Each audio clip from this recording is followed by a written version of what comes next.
की बरतानिया को धमकी। रूसी सरजमीन पर बरतानवी हथियारों के इस्तेमाल के नताइज अच्छे नहीं होंगे। हम जवाबी कार्रवाई करने का हक रखते हैं। यूक्रेन की फौजी मदद करने पर रूस ने बरतानवी अहदाफ को निशाना बनाने की धमकी देते हुए कहा है कि ब्रिटिश फौजी तंसीबात हमारा जायज हदफ होंगी।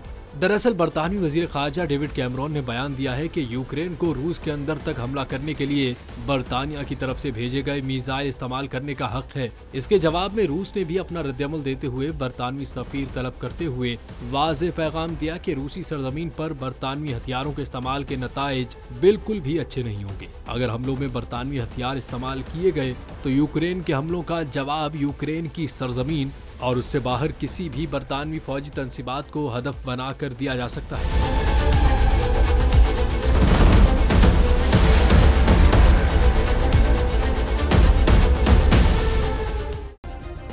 सब्सक्राइब करें और बेल दबाएं ताकि कोई खबर रह न जाए।